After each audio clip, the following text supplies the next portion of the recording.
안녕하세요. 오토데스크 익스퍼트 엘리트 린킴입니다. 오늘은 퓨전의 렌더 기능을 이용해서 디자인 추론 도면을 작성해 보도록 하려고 합니다. 수박바를 추론을 해보려고 하고요. 수박바 피제토이의 원본 파일인데 이 파일 그대로를 사용할 게 아니라 여기에서 불필요한 부분들을 덜어내고 추론 도면을 만들려고 해요. 지금 이렇게 히스토리가 켜져 있어서 많은 기능들이 보여지는데요. 손봐야 될 부분들이 여럿 있기 때문에 자칫 이 기능을 잘못 건드리다 보면은 내가 추론을 하고자 하는 기본 형태에서 어그러질 수가 있습니다. 일단은 히스토리를 꺼줄 필요가 있겠고요. 자, 이렇게 히스토리를 껐습니다. 지금 다른 파일에서, 원본 파일에서 불러오기 식으로 얘를 가져왔기 때문에 이렇게 컴포넌트 상태입니다. 일단 이거는 뭐 저의 경우기는 하지만 바디만 선택을 해주도록 한 다음 모든 바디를 선택을 하고 컷. 자, 뭐 할 거냐 하면 여기 메인 컴포넌트에다가 바디를 싹 몰아 넣을 거예요. 페이스트. 자, 이렇게 하면 모든 바디들이 이렇게 메인 컴포넌트에 들어갔고, 그럼 기존에 있던 컴포넌트는 아무것도 없기 때문에 얘는 삭제를 할 수가 있습니다. 일단 파일을 간결하게 정리를 하는 과정이에요.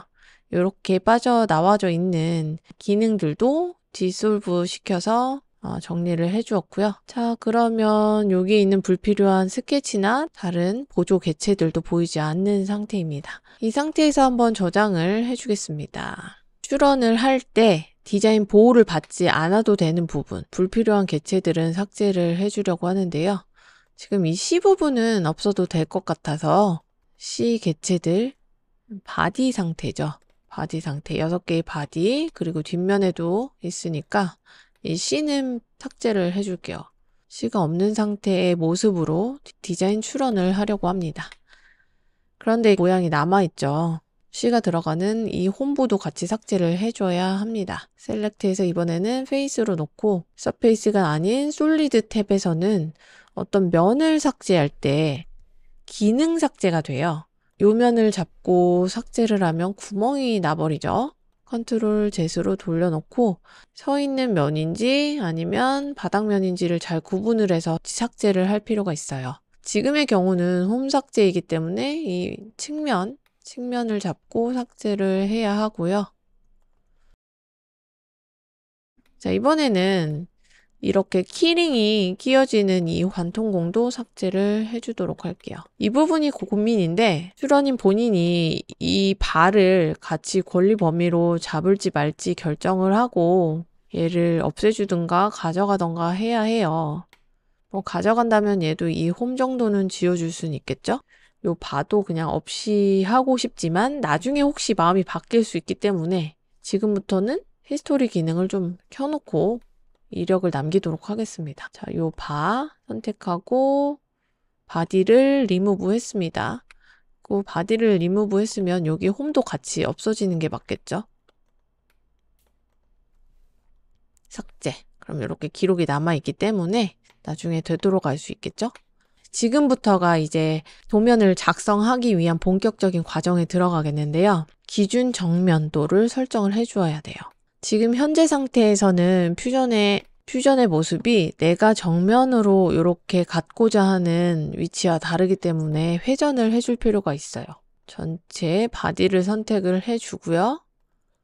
돌려줄게요. 이렇게 90도를 돌리고 나면 퓨전에서의 이 프론트, 추론을 했을 때 기준으로 가져가자고 하는 정면도의 모습과 일치를 하겠죠? 자, 이렇게 해서 디자인 환경에서의 작업을 마쳤다면 드디어 퓨전의 렌더 환경으로 들어가 보도록 하겠습니다. 첫 번째로 해줘야 될 게 바로 이 종이의 사이즈를 맞춰주는 거예요. 환경 1:1, 1:1로 놓아주겠습니다. 그리고 또 중요한 거, 퓨전은 디자인 환경이나 다른 환경에서 렌더 환경으로 들어올 때마다예요. 어떻게 들어올 때마다 이렇게 퍼스펙티브라고 원근감이 적용된 상태의 설정으로 되어 있는데요. 위에 있는 오소그래픽이라고 되어 있는 직교 모드로 꼭 바꿔주어야 합니다. 만약에 이 상태에서 다른 환경에 또 진입을 했다가 돌아오면은 다시 이렇게 퍼스펙티브 상태로 돌아가기 때문에 이 부분은 번거로우시겠지만 계속해서 바꿔주어야 합니다. 자, 그 다음에 해줘야 될 거는 이 종이에서의 이 물체의 모습의 크기를 지정을 해주는 거예요. 내가 어느 크기로 지정을 해놓고서 위에 있는 뷰 큐브를 통해서 자, 얘는 배면도지만 돌아가기 때문에 이렇게 배면도 또는 저면도, 좌측면도, 우측면도 요렇게가 크기가 똑같게 적용이 돼요.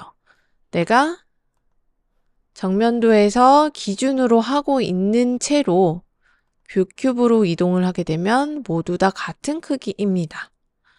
근데 여기서 조금이라도 움직인 상태에서 돌리게 되면 크기가 달라지겠죠. 그렇기 때문에 기준 카메라를 저장을 해둘 필요가 있는데요. 어떤 모양의 물건을 작업을 하고 계시는지는 모르겠지만 만약 예를 들어서 저의 경우는 상면을 기준으로 해서 돌리게 되면 어때요? 같은 크기를 계속 보여주고 있기 때문에 정면에서는 넘쳐난단 말이죠. 그 얘기는 뭐냐면 이 물체에 바라보는 어떤 방향에서 가장 큰 사이즈 있죠? 가장 큰 사이즈를 기준으로 해야지 나중에 이렇게 돌렸을 때 이 종이 사이즈에서 넘쳐나지 않습니다. 저는 정면으로 해놔도 될 것 같죠? 좌측의 브라우저에서 네임드 뷰라고 있는 부분이 바로 카메라가 저장이 되는 부분이에요. 그래서 이 탑, 프론트, 라이트, 홈이라고 되어 있는 거는 탑, 프론트, 라이트, 홈이라고 되어 있는 건 기본값으로 여기서 지정을 해 놓은 거고요. 프론트, 여기에서 이렇게 적용을 해봤을 때 화면에 꽉 차게 잘 예쁘게 들어가면 여기에서 이렇게 적용을 시키고 만약에 사이즈를 조금 이렇게 줄여야 할 필요가 있다고 하면 이렇게 줌을 통해서 적당히 화면에 어느 정도는 꽉 차게 너무 작게 했을 때에는 단점이 있는데요. 너무 작게 하면은 나중에 이 여백까지의 크기로 렌더링을 해서 나가기 때문에 불필요한 여백으로 인해서 내가 생각했던 이 해상도와 달라질 수가 있어요. 쉽게 생각하면 화면에 꽉 찬 모습으로 이 카메라를 적용을 해야 합니다. 네임드 뷰에서 우측 버튼을 클릭을 하면 New Named View라고 해서 이 뷰, 즉 카메라를 저장을 할 수가 있고요. 여기다가 이름을 정면도라고 이렇게 한글로 적어봤습니다. 주의해야 될 점은 원근과 직교 모드가 여기에 저장이 된 건 아니에요. 그렇기 때문에 만약에라도 또 이렇게 다른 모드에 들어오게 되면 이게 원근으로 바뀐다 했잖아요. 이 정면을 눌렀다고 하더라도 원근이 적용된 상태의 뷰이기 때문에 반드시 여기서 다시 옥소그라피 이렇게 한 다음에 정면을 눌러주셔야 아까 내가 저장했던 그런 모습으로 돌아갈 수 있습니다. 사실 기본값에 의한 재질과 조명이 이 물체를 잘 표현해주고 있지 않아요. 지금 여기 보면은 이렇게 선들이 사실 구분이 되게 보여야 하는데 안 보여지고 있죠. 재질 먼저 바꿔주도록 할게요. 어피어런스라는 이 첫 번째 아이콘을 누르게 되면 이런 창이 뜨고요. 퓨전이 제공해주고 있는 기본 재질들을 쉽게 넣어줌으로써 사용을 할 수가 있습니다. 디자인 출원할 때 투명체가 아니라면 보통은 페인트, 글로시에서 저는 하얀색을 쓰고 있고요. 자, 이렇게 하나씩 적용을 시켜 주어도 되고 조금 다르게 해줘도 됩니다. 이렇게 넣어봤을 때 여기 구분선이 보이지 않잖아요. 여기가 수박바의 초록부와 빨간부 이렇게 따로 적용을 시키고 싶은데 그러면 그럴 때에는 꼭 한색이어야 할 필요는 없기 때문에 하나는 회색 톤으로 넣어줬습니다. 이렇게 광택이 보이죠? 이 광택이 과하게 들어가면 안 돼요. 얘도 디자인 출원에서의 이 디자인의 한 요소로 볼 수가 있기 때문에 과한 이런 광택들은 지워주셔야 돼요. 여기서는 지워준다는 의미가 사실 재질의 그런 속성을 좀 바꿔줘야 되는 거죠. 지금은 하얀색, 완전 하얀색으로 놨고 광택이라고 하는 거는 빛에 의한 번쩍거림이잖아요. 그래서 그 반사도를 좀 확 줄여줄 필요가 있어요. 아니면 거칠기라고 해서 우리 광택을 조금 뿌옇게 해주는 그런 효과죠. 이 두 가지 옵션을 통해서 만져줄 필요가 있고, 특별한 경우가 아니라면 저는 뭐 이렇게 놓기도 합니다. 자, 회색도 마찬가지로요. 똑같이 다 값을 올려놨고요. 그래도 티가 안 나는 이유는 빛의 방향과 빛 때문인데요. 씬 세팅으로 들어오면 엔바이런먼트 환경 라이브러리가 있어요. 이게 바로 조명이에요. 퓨전에서의 조명은 HDRI라고 하는 어떤 이미지 파일 형식을 가지고 조명으로 활용을 하게 되는데요. 그림에서의 하얀 부분이 조명이고 어두운 부분이 어둠이에요. 기본값은 쿨라이트라고 하는 이 조명을 사용하고요. 제가 퓨전으로 디자인 출원할 때 사용하고 있는 특수한 조명이 있어요. 얘네들은 여러분들께 공유를 해드리도록 할 거고요. 정배 좌우에서 쓸 수 있는 좌우 대칭 조명, 얘를 쓰도록 할 거예요. 이렇게 정면에서 빛이 아주 쨍하게 나가고 주변은 다 어둡죠. 자, 근데 좌측에서의 모습을 보면 사실 빛이 오른쪽에서 쏘고 있어요. 이 환경 이미지의 포지션이 이렇게 설정이 되어 있기 때문인데요. 세팅으로 돌아와서 포지션 되어 있는 부분을 90도 되는 방향이 바로 여러분들이 모니터를 앞으로 내다 봤을 때 여러분이 빛이라고 생각하면 돼요. 앞에서 이 물체, 모니터 부분을 향해서 빛을 쏘고 있다고 생각하면 되겠죠? 그래서 앞이 너무 또 하얘요. 밝기가 너무 밝기 때문이에요. 밝기를 좀 줄여주겠습니다. 이 환경 이미지에서 해당하는 밝기 정도예요. 요거 700. 요 정도로 잡고 이 익스포저 노출 값도 좀 카메라 노출도 살짝 조정을 해주면 값이 커질수록 살짝 어두워집니다. 10, 11? 너무 어둡죠? 그냥 10에 두고 환경의 밝기만 700으로 놨습니다. 근데 또 문제가 아직도 이 부분이 라인이 이렇게 구분이 안 가요. 얘가 구분이 꼭 가줘야 되거든요. 재질이 같을 때 이렇게 보일 때가 있는데요. 첫 번째 해줘야 될 거는 지금 아직은 실제 렌더된 느낌이 아니기 때문일 수 있거든요. 요 화면상에서 임시 렌더를 걸 수가 있어요. 그거는 인 캔버스 렌더라고 해서 여기 하나, 둘, 셋, 넷, 다섯 번째 아이콘을 누르게 되면은 아까 전은 렌더러가 작동을 하지 않았을 때의 모습이고 지금은 실제 렌더 계산이 되고 나서의 모습이에요. 여기가 단차가 있는 상태잖아요. 그러면은 그림자가 발생을 하게 마련이에요. 네, 개체 간의 그림자. 얘를 보여드릴게요. 만약에 이 아래 구간이 하얀색이라고 해봅시다. 분리된 개체임에도 불구하고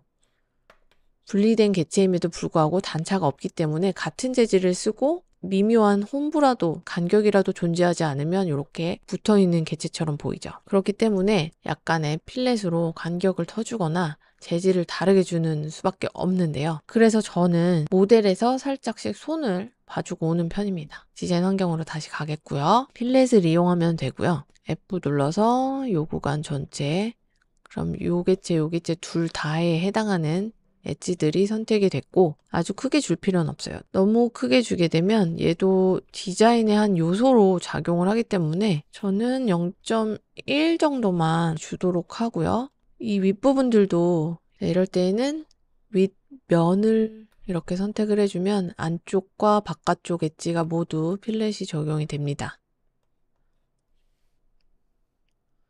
얘도 마찬가지로 0.1 정도만 줄게요. 여기도 주면 좋겠죠? 아랫부분은 조금 더 많이 줄게요. F 0.2 오케이. 이렇게 됐으면 렌더 모드로 다시 들어갔고요. 렌더 모드로 들어오자마자는 어떻다 했죠? 원근이 적용된다 했죠. 퍼스펙티브 바뀌어 있죠. 다시 직교 모드로 바꿔주었고요.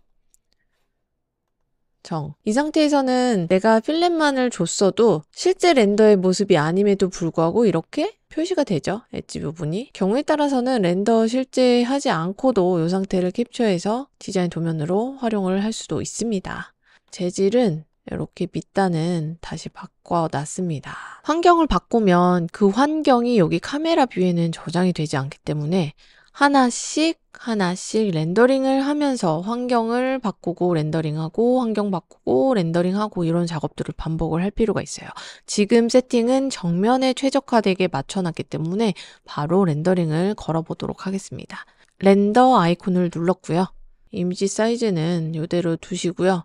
XB 라티오는 아까 전에 1:1 비율로 그대로 똑같이 해줘야 되기 때문에 여기도 1:1. 여기는 건드리지 않으셔도 돼요. 그 다음 종이 사이즈. 아까는 종이의 비율을 이야기했다면 여기서부터는 진짜 해상도와 크기를 이야기하는 거고 포토샵 보정을 할 때 자세히 얘기를 해야 되기 때문에 여기는 간단하게 가장 큰 사이즈가 좋다.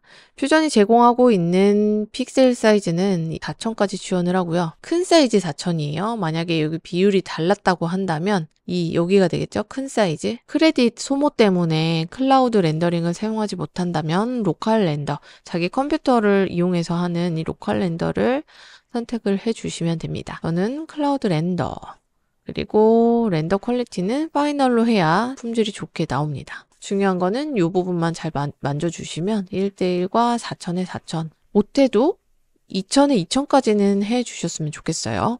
렌더 이렇게 누르고 나면은 바로 여기 적재가 될 거예요. 곧 정면도는 걸어놨으니까 이제 측면도 해볼게요. 정면에서 화면을 이렇게 조정하면 안 돼요. 조정하지 않고 아까 저장했던 이 기본 정면도 상태에서 이 뷰 큐브를 통해서 우측으로 돌렸습니다. 이 상태에서 환경, 다른 거는 건드리지 않아요. 정배, 좌우, 4개의 면 모두 이 같은 환경, 요거를 이용할 거기 때문에 같은 조명, 얘를 활용할 거기 때문에요. 우리가 해줘야 될 거는 이 조명의 방향만 바꿔주면 돼요. 여기서부터 마이너스 90씩 가면은 요 우측에 화살표 오른쪽 배면 이렇게 한 방향으로 돌고 있죠? 시계 방향. 마이너스 90씩 움직여 줄 거예요. 그러면은 이렇게 빛의 방향이 우측에서 쏘고 있는 그런 빛이 되는 거고요. 이 상태 그대로 다시 한번 렌더 걸면 됩니다. 여기 이미 세팅이 맞춰져 있기 때문에요. 렌더. 이번에는 배면도 또 오른쪽 화살표를 눌렀고 환경에서 여기 포지션 마이너스 90. 자, 하면은 또 밝기가 바르게 위치했죠? 렌더. 자, 그러면 순서가 여기에서부터 좌측에 쌓여나가기 시작해요. 근데 퓨전에서는 안타깝게도 여기에다가 어떻게 이름 지정을 할 수가 없어요. 이 씬에다가. 그렇기 때문에 본인이 얘가 정면도, 우측면도, 배면도 이런 것들을 꼭 기억을 해줘야 돼요. 아니면은 자기가 항상 하는 순서를 정해 놓으셔야겠죠? 저처럼 저는 꼭 정면, 우측면도, 배면도, 좌측면도, 윗면도, 아랫면도 이 순서를 꼭 지키는 편이거든요. 자, 이번엔 좌측이겠죠? 좌측도 해봅시다. 포지션 마이너스 182, 180 똑같죠? 자, 이렇게 해서 렌더를 겁니다. 자, 근데 생각해보니까 이 정면도하고 배면도하고 지금 저의 이 물건에서는 같죠? 디자인 출원에 도면 생략이라는 것도 있긴 있어요. 가급적이면 생략까지는 하지 않는 게 좋고요. 이미지를 하나씩 일일이 넣어주는데 렌더링에서 정면만 뽑고 같은 거를 출원 서식에서 배면에다가 넣어줘도 상관없어요. 하지만 여러분들이 이거는 유념을 해야 되는 게 내 모델링이 한치의 실수가 없어서 정말 정면도와 배면도와 같다는 전제 하에예요. 만약에 내가 미묘하게 이렇게 틀어져 있어요. 미묘하게 지금 사실 과하긴 하죠. 눈에 보이니까요. 미묘하게 이렇게 틀어져 있는데 그걸 모르고 이거는 실수니까 본인은 얘가 틀어지지 않았다고 생각할 거 아니에요. 이 상태에서 배면을 뽑지 않고 정면이랑 같으니까 그냥 나는 생략할래. 구두로 글로써 생략을 한다던가 아니면 정면 이미지를 배면에다가 딱 갖다 놨을 때 거절 나옵니다. 가급적이면 같다고 하더라도 그냥 렌더링도 정배 좌우 이렇게 걸어주는 게 가장 안전해요. 자, 이렇게 해서 정배 좌우 도면까지 잘 만들었고요. 위에면을 렌더링을 할 텐데요. 환경을 바꿔줄 거예요. 이 상면의 렌더에 쓰일 환경은 이번에는 드림 파일 중에서 오버헤드라고 되어 있는 이 조명을 써볼게요. 이렇게. 그러면 위에서만 빛을 쏘고 있고 바닥도 조금 반사이에서 이렇게 빛이 나가고 있다고 봐야겠죠? 바닥도 하얀 요런 둘레로는 회전 대칭이면서 위에서 아래서만 빛이 나가고 있는 형태의 그런 조명입니다. 여기서는 사실 포지션이 별 의미는 없어요. 그냥 기본 0에다 놓고 렌더의 이미지는 요 느낌인데 지금 같은 개체임에도 불구하고 색감 차이가 너무 많이 나잖아요. 그것도 좀 문제가 될 수 있기 때문에 이대로 렌더링을 하게 되면 포토샵 가서 밝기 보정을 좀 해줘야 되는 게 맞고요. 그렇지 않고 여기에서 어느 정도 잡고 가고자 한다면 아니면 9.5 하고 얘를 값이 커져야지 밝아지는 거니까 요 정도 괜찮을 것 같습니다. 자, 이렇게 해서 렌더 여기서 주의해야 될 건 크기가 건드려지지 않아야 된다는 거죠. 자, 이번에는 아랫면입니다. 정면 상태에서 아래 화살표를 반드시 눌러야지 저면입니다. 이대로 렌더를 해도 될 것 같습니다. 근데 생각해보니까 이 바닥 부분에 구멍은 있게 출연을 하는 게 좋을 것 같아서 제가 마음을 바꿨어요. 그래서 여기 삭제했던 이 면 있죠? 면은 서프레스 억제를 시키고 요걸로 다시 렌더를 걸겠습니다. 있고 없고에 따라서 다른 뷰들은 전혀 안 보이는 부분이기 때문에 저면만 따로 렌더링을 해줄 수 있을 것 같고요. 단 여기도 조금 필릿이 있으면 표현이 더 잘 될 것 같아서 여기 처리만 해줄게요. 자, 됐습니다. 이대로 렌더 모드 갖고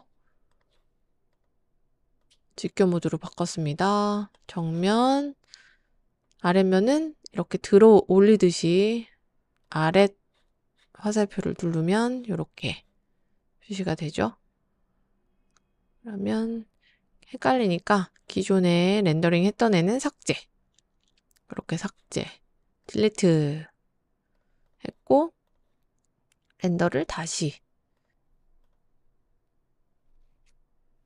마지막으로 바로 이렇게 틀어져서 본 사시도를 통해서 이 물체가 가장 잘 표현되는 그런 뷰를 선택을 하게 되는데요.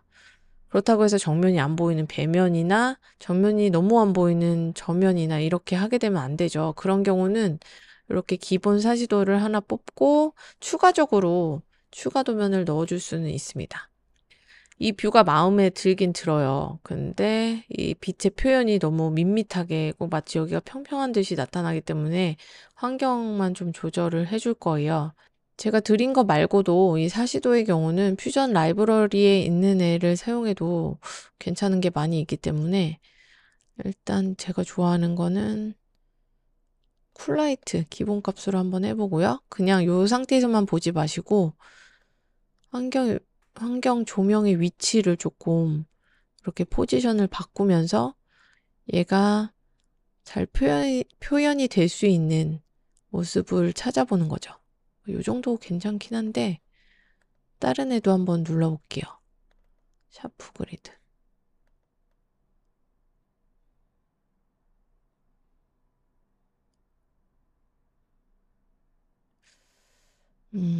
뭔가 살짝 아쉽습니다. 소프트도 뭔가 밋밋함이 벗어나지진 않아요. 아니면은 이제 렌더의 모습처럼 보기 위해서 인캔버스 렌더를 켜놓고 확인해 주셔도 좋고요. 느낌이 많이 다를 수 있어요. 이 쿨라이트는 조금 회색감에서 푸른 빛이 너무 많이 도네요. 이거는 뭐 포토샵에서 조정을 해줄 수가 있으니까 상관은 없는데 모습이 너무 단조로운 애라서 다 거기서 거깁니다.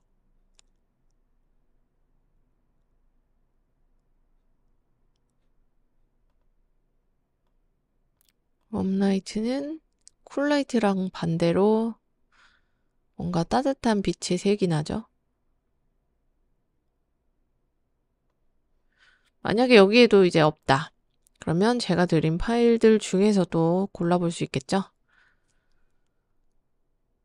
베이직, 유니폼. 유니폼은, 유니폼 너무 안 돼요. 밋밋해요. 이거 안 돼.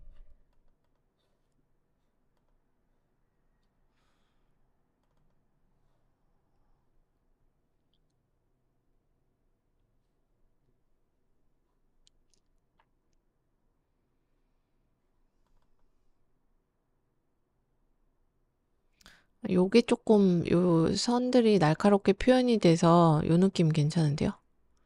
방향만 조금 잡아주면 되겠습니다. 이게 보면은 이 밝은 빛의 쨍한 부분과 그림자 부분, 요런 부분들을 잘 봐야 돼요. 근데 또 이게 너무 대비가 심하면 얘도 모양처럼 디자인의 한 요소처럼 보일 수 있기 때문에 그게 고르기가 힘든 것 같아요. 너무 심하게 대비감이 없고 그렇다고 너무 밋밋하지 않은 그런 정도? 아니면 아예 그런 경우도 있죠. 아이고. 정면에 썼던 빛을 쓰는 거예요. 그리고 빛을 여기 약간 이 부분 내가 바라보고 있는 방향에서 있도록 포지션만 좀 조정을 해주는 거예요. 아까 정면이 마이너스 90 정도, 아이고, 90 정도였으니까 90보다 좀 틀어진, 아이고, 조명의 밝기와 얘는 유지를 해줄 필요가 있겠죠? 오히려 얘가 낫다 판단이 듭니다. 여기도 극 대비감으로 생기는 그림자 표현도 없고, 적당히 여기 하이라이트 때문에 꺾이는 구간도 잘 보여지고 있고요. 그렇다고 너무 밋밋하지도 않고 렌더를 걸어주도록 하겠습니다. 자, 여기서 아까 전에 구멍을 여기다 내놓으면서 굳이 보여주고 싶다면 이렇게 틀어서 저면 사지도 하나를 더 넣어줄 수도 있어요. 그러면 또 카메라 저장을 해야겠죠? 저사. 여기는 이렇게 또 구분감이 안 가서 이럴 때는 환경을 통해서 극복하기가 제 경험상 그렇게 쉽지는 않거든요. 단차가 이렇게 위에서 아래로 봤을 때랑 이렇게 아래에서 위로 봤을 때 빛이 여기를 표현해 내기가 사실 그렇게 쉽진 않습니다.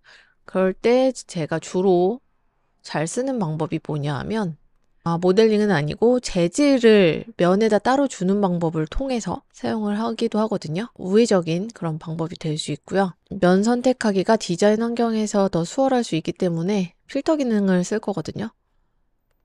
면 선택 이렇게 필터 기능을 쓰고 무엇을 하냐면요. 이렇게 이 엣지 부분을 임의대로 색깔을 좀 달리 주려고 합니다. 어차피 저면에서는 여기가 다 보이지 않기 때문에 통째로 여길 바꿔도 돼요.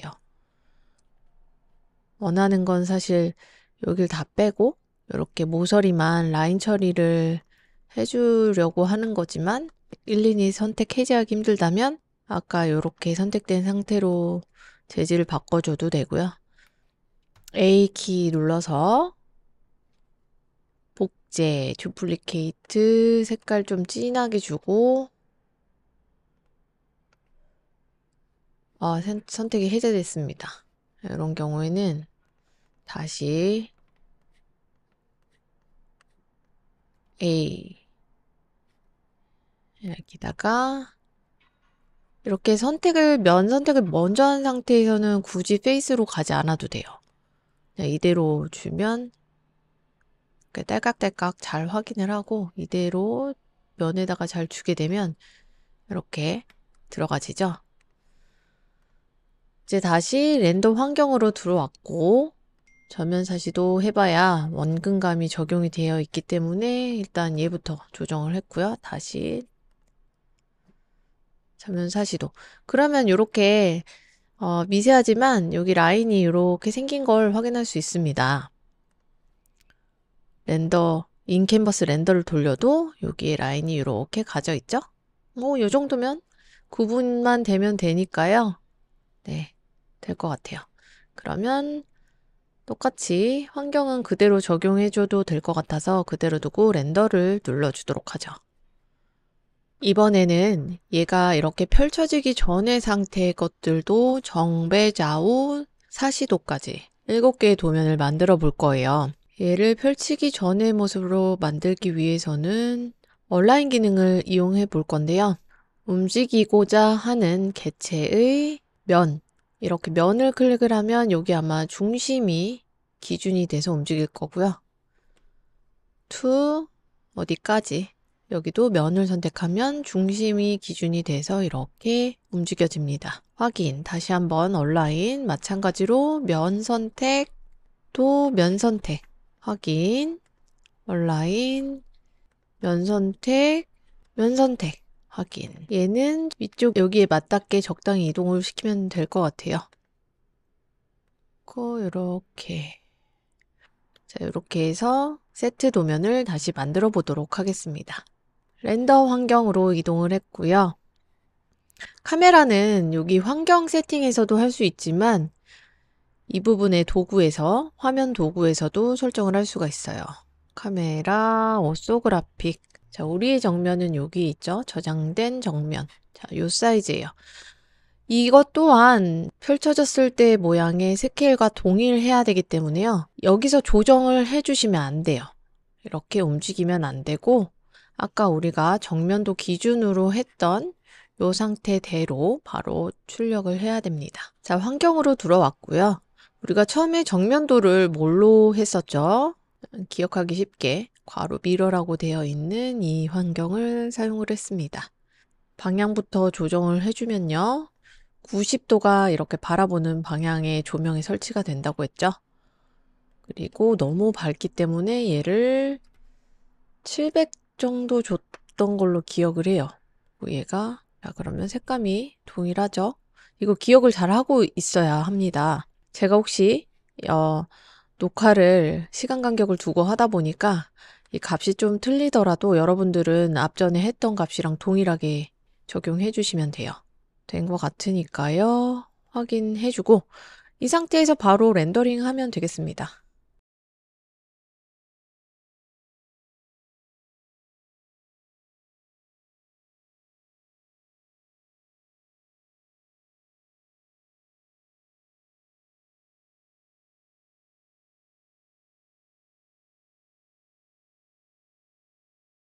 자, 윗면 부분 환경을 바꿔서 렌더를 해야겠죠? 많이 어둡기 때문에 여기서 조정을 했다고 했죠. 자, 이전 값 1200에 9.5. 자, 이렇게 렌더. 아랫부분도 해보겠습니다. 렌더, 렌더. 자, 이렇게 하면 전면도까지 완성이 되었습니다. 이제 마지막으로는 사시도. 사시도고요. 사시도도 같은 비율로 이렇게 그대로 뽑을 수 있을 것 같아요. 사시도에서는 우리가 환경을 아까 정면과 똑같은 거를 줬었죠.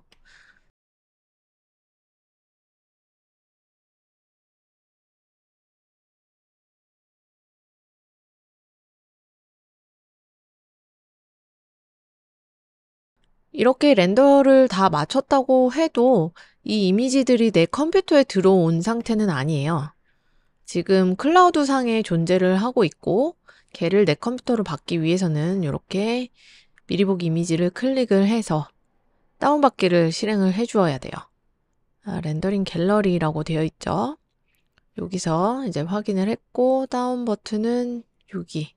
주의하실 사항은 배경을 투명 배경으로 해서 내려받아야 한다는 거예요. 물론 하얀 배경이어도 뭐 크게 지장은 없지만 편집할 때 용이하게 하기 위해서 트랜스퍼런트 백그라운드를 눌러주었습니다. 그리고 png 파일로 내려받아 주세요. 혼돈이 없게 하기 위해서 그냥 한글로 정배, 좌우, 상하 이렇게 적어줄 거예요. 자, 이렇게 해서 다 다운을 받았고요. 이게 정말 내가 실수 없이 이 크기들이 모두 맞다고 생각이 들면은 사실 포토샵 작업이 없어도 무방해요. 서로 간에 이제 이질감이나 크기가 다르다던가 뭐 이런 것들이 없다고 하면 그냥 요만큼씩 잘라서 여백을 좀 추려낸 다음에 요대로 사용을 해도 좋겠지만 완성도 있는 도면을 만들기 위해서 포토샵 하는 방법도 알려드리도록 하겠습니다.